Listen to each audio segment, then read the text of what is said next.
The room of requirement is the room which is actually nothing to start off with until you require something and then it becomes what you require. So, say you really needed the toilet. Charming, Ronald. Joe describes it as having cushions and books, and so we have given it a kind of neutral state, and its neutral empty state when they first find it is that it is mirrored, and that seemed exciting photographically, but also appropriate in that it kind of reflected you and your need back to yourself. But it is a very, very difficult set to photograph and to light.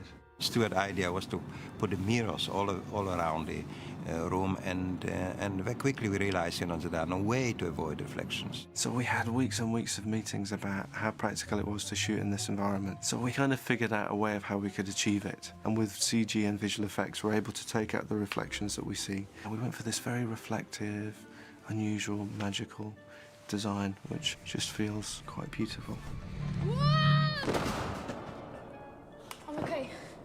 I'm okay. It was just stifling heat, and it was quite good though, because we were in there doing all this stuff that was supposed to be really physical, like we've been training and working for hours, which was great, because by the time they cut to us, we were all out of breath and sweating anyway, so it sort of worked in the end. Maybe it was intentional. It just looks like there should be a fight going on in there, some sort of underground fight club in Hogwarts.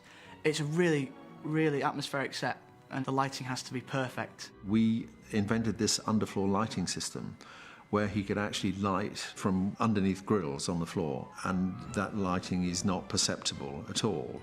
It was for a time in that it lit, in a rather unfortunate way, the soles of people's shoes. So we covered the soles of their shoes with black velvet. The only annoying thing is the floor is, it's like a special material, so you keep having to wear these sort of blue shoe covers, and that was a bit of a hassle. So a professional getting his shoes on. Because every time you went in there, if you didn't have the things on your feet, you'd leave footmarks everywhere, and it wouldn't feel magical anymore. It just felt like you walked all over the floor.